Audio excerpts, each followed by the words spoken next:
Hey, old school gamers. Today we are starting an exciting new series.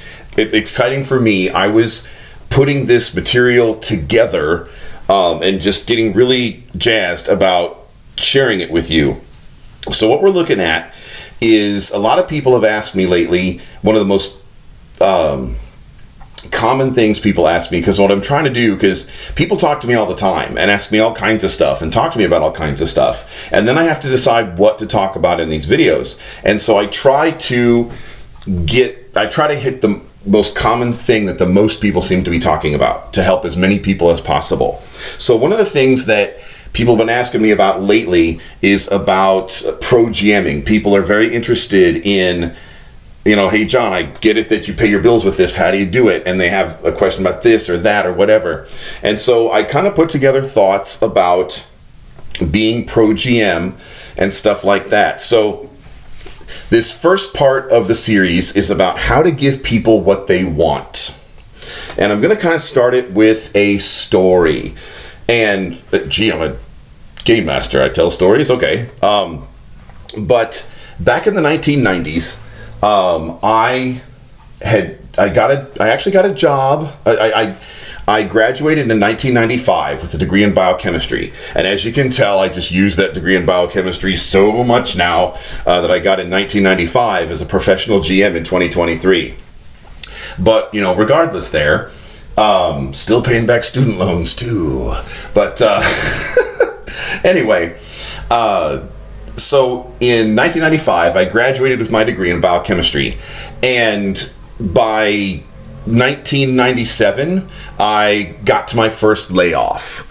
And so after the layoff, the next time I had a really steady job, I was working in a factory.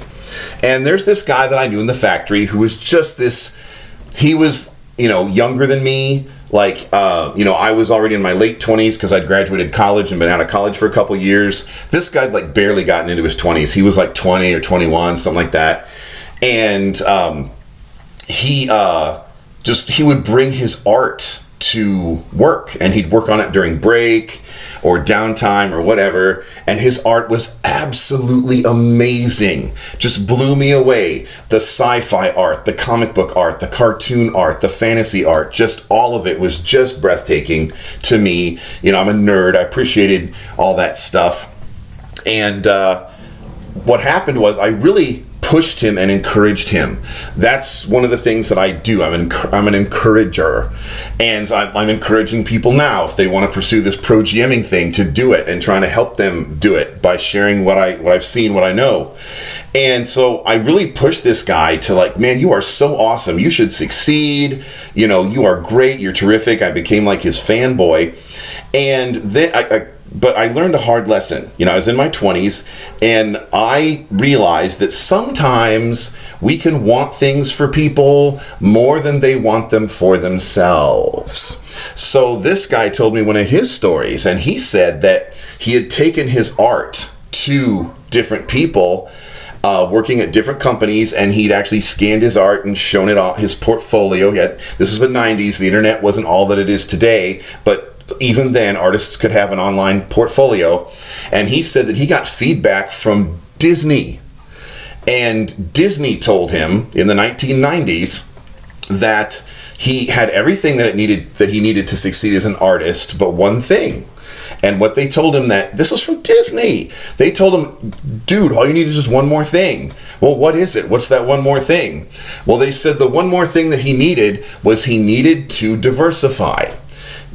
They said, if you really want to make it as an artist, and clearly you can, clearly you're talented enough, and this is Disney saying he's talented enough, but he didn't do it. That's what I'm getting to, is they said that there's only so many jobs out there for cartoons that are fantasy and sci-fi and superhero and stuff like that. They said, if you want to make sure that you make it, and you want to make money doing this, and you want art to be your income and everything, then you need to diversify and make sure that you could do Hallmark cards, and make sure that in addition to doing, the seriously drawn fantasy, superhero comic book characters that have realistic proportions and, and actually have, faces that look like they could be really proportioned faces. They said you also need to be able to do, goofy cartoon people with googly eyes, and that in addition to doing, realistic looking animals like the Ranger's bear companion in a fantasy D&D type setting, where the fur, this guy was so good. The fur on the bear actually, like, he did it with pencil, and it was just exquisitely detailed. But in addition to doing like a realistic bear, they said you need to be able to also do like a goofy cartoony bear that would be on a Hallmark card. And so they told him, like, you clearly have the skill to do this. If you wanted, Disney saying it, that you could be a professional artist if you wanted, but what they suggested he do was that he learn to do other genres to make sure he'd always have work. Learn to do other genres to make sure you always have work, because the particular genre that you want to do may not always have enough work for you. But if you diversify, then you'll be able to make sure you're always good. And so how does this apply to us? Okay, end of story. Now how does the story apply? Well, what I want to get across to people today, if they're thinking about professional GMing, is that, or if they are professional GMing and they want to, expand their clientele and get better, is that realize that if you only GM for folks who see the game the way you do, then you will not have enough players probably to make ends meet, to make the money. Because not everybody sees this game the same way. And, there's not even the same version anymore. There's all the different editions, and there's D&D and Pathfinder and all the OSR brands and everything. So this is all one game, okay? And if people want to argue about me with that, they can argue later. But most people I found agree with me that it's all one game. There's just different versions from different developers. But there's, clearly not everybody sees this game the same way. And so in this series, like if you listen tomorrow and the next day and the next day and the next day, I'm going to get into, for as long as we go in this series, different types of players, different types of tables, and how you can tweak your GMing for that kind of table, with that kind of table personality. Now, does this mean that you can't try to get a certain kind of clientele? Sure you can. Like, for instance, what I do at Grumpy Old GMs, the reason I picked that brand name, Grumpy Old GMs, is I would like to be more old school, if not with old school rule sets, at least old school flavor, at least old school style of play. So I'm looking at OSR, either the rule sets or the style of play. And what I'm really kind of jonesing about right now is Pathfinder 2nd edition, but with OSR style of play. With 5th edition, it's hard to do the old school style of play with 5th edition. And then, of course, I'm a mercenary DM. I'm your Huckleberry. If you want, if you want to start an old school essentials table, perfect. We'll do one. Wednesdays are open right now if you're listening to this video around the time that it's recorded. But so I personally am kind of aiming for a more OSR traditional feel crowd, but still, even so, not everyone is going to see the game the way I do, and so there is some diversity. I'll give you one example, and then we'll wrap this up. I've mentioned this before, like when I talk about how not every GM is for everyone. So, like, one of the most common, like, what one person will criticize you for as a GM is the same thing another person will love you for.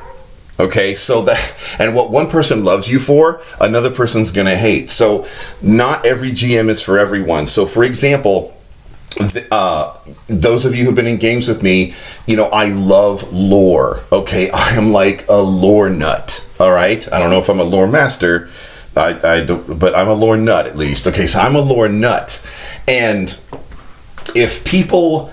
Now, there's people that appreciate that, and they kind of get into it with me, or they kind of get turned on by, oh, wow, John, I never realized lore was so cool. So there are people that love me for being a lore nut, but there are other people that are like, I can't stand John. And this is like a quote of something one lady said one time to really capture the attitude, and her attitude's not wrong, because like Gary Gygax said, there's no right or wrong way to play. She just gets her dopamine hits and enjoys things differently than I do. But she says, it's Friday night, I just want to drink my beer and hit things. Her character was a fighter, human fighter, plain Jane, got a sword. I need an armor class so I can know if I hit or not, and then I'm going to roll some damage. And that's what she was about. And there's nothing wrong with that. That's how she got her dopamine hits playing the game. And but she didn't like every time lore came up, she was bored, and she made sure to tell me she was bored, and she didn't stay around very long, like just one or two sessions. But so not everybody. So if you do want to tweak your GMing to kind of cater to some different tables, because I may like lore, but I've got tables that don't care as much. And so I game with a little different style of game mastering that I'm going to tell you about when we get to that part of this series. So that's kind of what this is about. This little series here that I got all pumped up and excited about sharing with you is how to give folks what they want at the table. Because the moral of the story is, if you only GM for folks who see the game like you do, then you will not have enough players. Because we all get our dopamine hits off this game in a different way. This game does so much. It is for the role players. It is for the number crunchers. It is for the people that are just into magic and mystery. And it's also for the people who are into, testosterone and I just clocked that thing, did 30 points of damage. There are so many different ways that people get the dopamine hits off this game. So that's one of the reasons why it has grown and lasted and into what it is today, because it just trips so many triggers for so many different people. Anyway, so that's what we're getting into. If you're interested in more in personalized coaching, there's a Patreon down below where you can get personalized GM coaching as opposed to just this general stuff here on YouTube. And if you want to game with us, there's links down below for that. And if there are, if you want to just hang out with us, there's Discord down below for that. So in the meantime, be sure to like and subscribe if the mood strikes you. And I will see you around the gaming table.